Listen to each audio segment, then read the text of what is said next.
the opening salvo, ladies and gentlemen, and we're going to go right back to Cork and Stein on this one. Cork, look, Jade Raymond has been a big personality in this industry for the last decade or more. Now, her claim to fame came during the Assassin's Creed days, where she was at Ubisoft. She launched, I believe it was Assassin's Creed Brotherhood, another Assassin's Creed, and I think she helped with Watch Dogs, if I'm not mistaken. And then she left. Now, the one thing I've seen a lot about, especially when it comes to Jade Raymond, is she has not had a hit game produced under her name for a while. And when she started Haven Studios, I for one thought, well, wait a second. She's starting her own studio because she has an idea for what I believed, and I was wrong. A single player story driven game, like Assassin's Creed back in the days was told. So I was very excited. And of course, then it was announced that PlayStation bought her studio. They believed in the game that she was making. And that, for me, which of course I was wrong, led me to believe that, wait a second, if Sony's buying her studio, that means that she is making a story-driven, third-person, over-the-shoulder type of game, because that is what Sony does. And when they do it correctly, it's good gaming, at least for me. Not for everyone. I'm talking about strictly for me. And that wasn't the case. And then we saw a couple of years ago, I think it was in 2023, that Fairgames CG trailer that just looked like Payday with some wacky looking characters. Purple Smoke is about all I remember. And the Fairgames having a $sign as its S, which, by the way, that has changed, which I don't know why they did it, but whatever. And then yesterday, the story broke. And of course, I don't like him as a human, but Jason Schreier broke the story. So I got to give credit where credit is due. Jason Schreier broke the story that Jade Raymond is no longer with PlayStation Studios. And as of today's podcast at 10:12, there has been no explanation from either Jade Raymond herself or Sony. She's gone. The studio still stands for now. I personally think that Fairgames is going to be canceled. We've been talking about this for a while. We've had no updates. And why I think it's going to be canceled is because in this story by Jason Schreier, it was also reported that they had some external testing of the game, and it did not test well either. Cork, let's talk about this, man, because this is another stubbed toe for PlayStation. Yeah, it's a massively big one. I would say, it's game development's hard. You're never going to know, especially a game that might, we have I can't remember when this game was started. And you might be using some outdated mechanics, especially in the competitive, the multiplayer world. It's very fickle. So it's constantly, it's going up and down with trends and things and stuff like that. So you're not going to land almost every single time. We saw it with Concord. We're seeing it now with Fairlight Games. So I don't know. Maybe it just wasn't good. I don't know, for someone to especially in this high position, to leave so abruptly. It could be two things.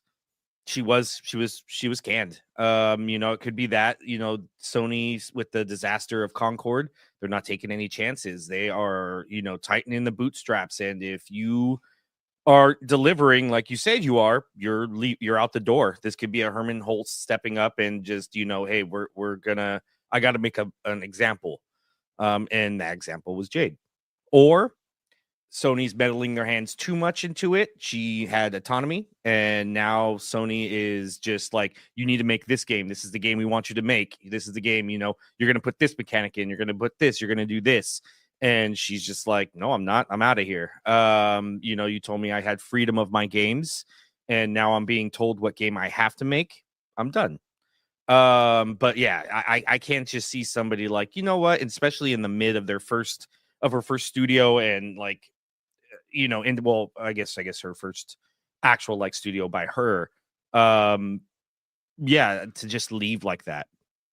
It's so abrupt and just out of nowhere. Unless Jason reported on it wrong, and maybe this is something that's been happening. I mean, well, hopefully we'll find out. But I mean, I think we're definitely gonna find out this. Someone's gonna talk. This just doesn't happen like this, and nobody talks or nobody knows what's going on. Um, but yeah, we'll see. We'll see what's gonna come up with it. It's a majorly stub toe for PlayStation. It's just and I it just sucks because like the people that get hurt here are the gamers Yep. because especially in their consumer base that they're losing games. They haven't really had any big successful titles as of, I mean, Astrobot, that's pretty much what it for the last year. Yeah. Everything else that's been going out that's been hitting the top 10 charts are all Xbox titles. And that's horrible for PlayStation because the more that Xbox puts on their ecosystem, the worse it is for PlayStation's ecosystem. So it's yeah, I just feel bad for PlayStation. They just can't seem to get a step right. I don't know if this is just the fallout from Jim Ryan, of his vision. I liked his vision. I thought, switching over to live service was a very, very smart idea because that opens up your ecosystem now to multiplat because you got to get those MAUs in.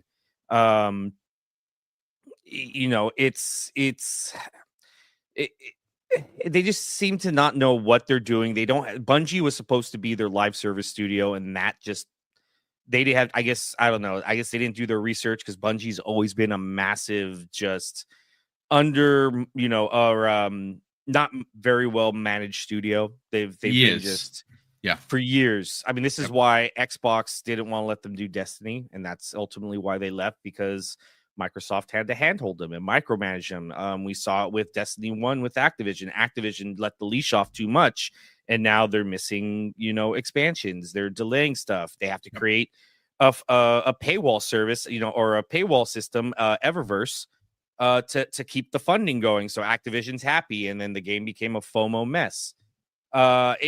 It's just, I don't know how they botched that. But yeah, that's supposed to be their live service studio, and they just dropped the ball. Like you said, with Marathon is not looking that great. What was the other game? Do you guys remember? There was a game that was happening as well during the live beta, like Marathon beta, and everyone was like, "This is way better." I was What was the name of it? Chat, help us out over here. It was Arc Raiders. Raiders. Yes, thank you, Crispy. That was excellent. Again, I'm not for me, but the people really dug it, and that kind of put some extra pressure on Bungie, which they weren't already doing well with the reception of Marathon. So yeah, not good. Not good. I saw more praise and hype about that game than Marathon. I forgot Marathon had a beta. So because of how much I saw, like all the press and people talking and content being created for it, it was insane. It's just not a good place. And I think we're gonna talk about the MAUs later, right? MAU and stuff like that later. Yeah, this is gonna be one of those situations where second half of the show is gonna be like, what the is going on in PlayStation? Because a lot of questions have to be asked for sure. I'll save the rest for that. But yeah, it's definitely because she's a good developer. I think with her work that she did on Assassin's Creed, that's a legendary that's a legacy IP. Yeah. And she had a hand in making that, so I was excited to see what she could do going forward. But it's just it's definitely a massively stub. That's the big toe, or no, actually, I would say it hurts worse if you stub your pinky toe, right? Indeed. I don't know. So I've broken that twice, so it does hurt. I'd say that's a pinky toe stub right there. Because that hurts way worse than a big toe stub. So yeah, we'll see what PlayStation does to course correct, or maybe this was the course correction. Yeah, you know what? I don't know. I'm going to be honest with you. I podcast 5 days a week. I read 5 to 10 articles per day, and this one is as perplexing as it gets. Crispy Bomb, let's bring you in on this. So again, I don't know Jade Raymond personally. I know that I've seen a lot of talk over the last 24 hours about people giving her too much credit for, what she produced, and that she hasn't had a hit in years. Look, here's the thing, folks. I understand that this world is all about what have you done for me lately, and she hasn't done a lot of producing. You got to remember, she's moved around a bit. She was at Stadia, that didn't work out. She started her own studio. She was purchased almost, I don't want to say instantly, but right after the studio was announced, I would say in the same year, it was bought by PlayStation. And again, that's just why I thought it was going to be a single player story driven game, simply because that's what she's known for. And Sony buying the studios told me that, okay, they must have saw what it was. They liked it. It's what Sony does. No, it was the start of their gas game conundrum. But again, before we get into what is going on at PlayStation, and I have, folks, when I paint this picture for you, second half of this show, not only is it a rock solid, you can't beat me in court kind of a conversation, but you're going to think of me as a Picasso. That's how good this picture is going to be painted. Because what's going on currently with PlayStation versus what's going on with Xbox, I am unbelievably baffled how anyone could come on the air, on their podcast, in front of a microphone with a camera, and legitimately straight-face say Xbox is dying. It is wild to me. Again, the capping, the copium, whatever you want to say, kids, that's what is going on right now with PlayStation Nation, and it's embarrassing. But let's keep it tight. Let's talk about Jade Raymond. Whether she was politely shown the door or she walked off herself, she walked away from her studio that she founded. This is a pretty big deal and another black eye for Sony. Let's talk about it, brother. Yeah, I mean, this one was a shocker for me because I felt like, they had such faith in what she was going to make, and, her clear, being, basically building this studio to get purchased by Sony. Now, I look at it now, through the tea leaves, and realize a lot of these development companies and stuff like that Sony purchased, it was all during the ABK acquisition period. Like, yes, they're still fighting something, but it's basically over. So I feel like they overspent. They like we've seen some of these studios already get, basically axed, that they purchased during that period. And this is where I say, like, I'm looking at it and it's like, okay, she left or got fired. It doesn't really matter. If she got fired, it's because she wasn't on board with what was happening anyway, or she left because she wasn't on board. And that's the way I look at it. Are they gonna pivot all the way back to only, the games that Boom loves, that, I hit or miss, like, some people love them, some people don't, you know what I mean? Like, and that's fine. I mean, they are well-made games, but they haven't had that in a while. I mean, maybe Ghost of Yotai is going to, change that narrative when it comes out. I'm sure it'll be a well-made, great game for those type of gamers, but that's not going to help other parts that we're going to talk about. And, maybe she pivoted and said, you know what, the reception wasn't good and we're going to go a little different route. But then Sony's like, no, we want you to make this. Or then Sony's like, no. You keep going with this, and you can clearly see that we've talked about we're done with this, and you're still doing it. Like, we don't want this, and we bought your studio, deal with it or leave. You know what I mean? Like, we're going to find out more in the end. I mean, somebody's going to speak up that maybe is lower than her, probably at that studio, or they're going to fire somebody else, or they're going to close the studio, or they're going to cancel the game. There's a lot of things that could happen. I mean, I hope the game does come out, because they need everything they have right now. They've canceled so many things that it's ridiculous. But, I'm sure she's going to land on her feet.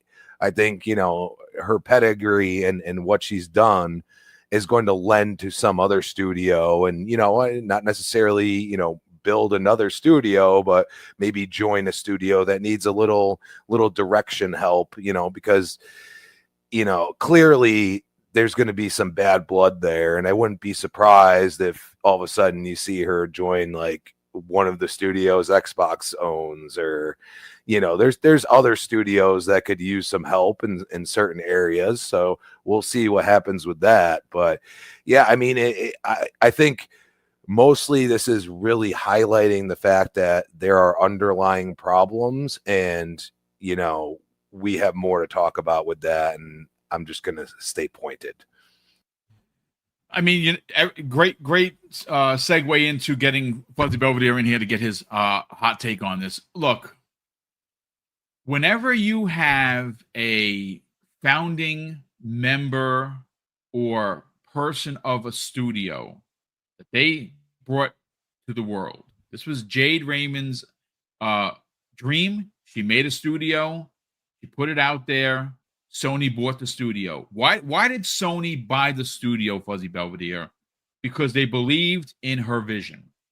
They believed in the game that she was trying to make, right? That's why they bought the studio, right? Now, Sony just announced a purchase of a new studio. We're going to get into that, which is why it's going to be a part of the going on at PlayStation second half of the show. But I do want to keep it laser focused with Jade Raymond. Again, why this is, it's such an interesting story. And depending on who you ask, Fuzzy, people are going to say she's given too much credit. I don't believe that. I believe she produced the games that she produced, and they were all hits. And then she hit a bit of a snag. And that snag, after she left Ubisoft, was Stadia. Stadia, she joined to probably make this game. And Stadia folded, right? And then from Stadia, she makes the studio. Studio gets purchased by Sony. Sony and her come to terms. They believe in her vision. And now, as we talked about to open up the show, she walks away from the studio that she founded. Now, the question is, did she walk away or was she asked to leave? And no one is talking about that. So if there is no confirmation, I have to believe that this thing got ugly, and it got ugly quick, right? Now, again, I don't think anyone leaves their baby behind without a fight. And maybe Jason Schreier adds some additional context, because you know how he likes to dig. Even though I think he's a horrible human being, he is a damn good reporter, and he does, do his thing, right? So my question to you, like I've already asked Korkenstein and Crispy, is what are your thoughts on this? Because this really did came out of nowhere. Now, you and I have had the conversation of what's been going on with Fairgames. We have not seen it. There's been no updates. There's been no talk about it. Is that going to be the 11th or 12th game that's canceled by PlayStation? It kind of looks that way, because, again, it was reported that they had some external testing and it didn't go over. The actual dev team had concerns for the game. Yeah. That's the people making it, Fuzzy. Yeah. Talk about it, man. Well, to those that are saying she gets too much credit, obviously Sony saw something in her as well as the studio that she created. So to say that she has or gets too much credit, then you might as well say the same thing about Bungie to some extent. A studio that PlayStation also acquired because they liked what they saw. They thought that they needed the help for the games as a service model. And we saw what kind of a dumpster fire it was behind the scenes when it came to the organization and some of the leadership there.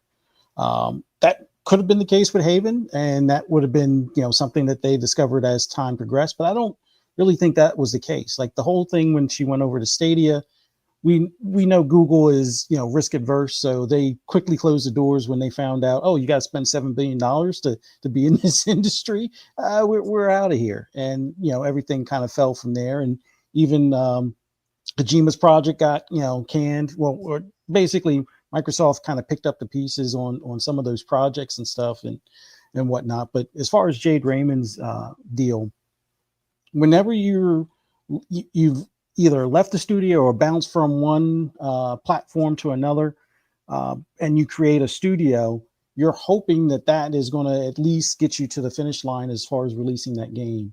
And whatever negotiations PlayStation had during that process, she felt most comfortable in getting that vision done through their, guidance or their funding more so than anything.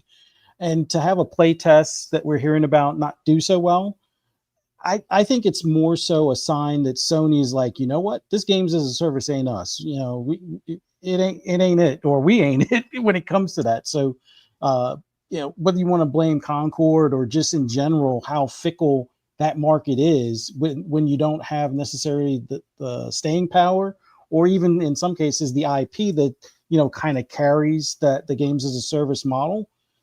It may not bode well. You may be basically throwing money into a pit at that point.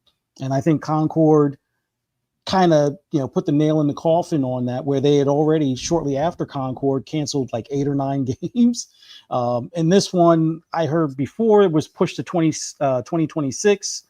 So we knew it wasn't looking good as far as the leadership at Sony being confident or having any confidence in this. And even with Marathon, it seems like their confidence is a little shaken as well. So sorry to hear that she's leaving her studio, whether it's being forced out or she walked out, whatever the case may be, it still leaves a hole at that studio. So imagine the visionary behind a project walking out the door or being thrown out the door. What does that say about that project? What do you think that somebody else can kind of pick up the pieces and move forward kind of thing? I mean, within the PlayStation walls, they've already found that they don't like doing stuff like that, because if you look at factions and they realize, oh, we would have to continue supporting this, you would think the easy move would have been just to have another team, possibly one of those that they acquired to be a games as a service or multiplayer type team, kind of pick up those pieces and do the maintenance or the upkeep for the game, and then have Naughty Dog move back to what they do best with the, single player story driven narratives and stuff. But, yep. It's tough to say as far as this early on, as far as what, is to come of Fairgame. If I was a betting man, I would say Fairgame is dead in the water.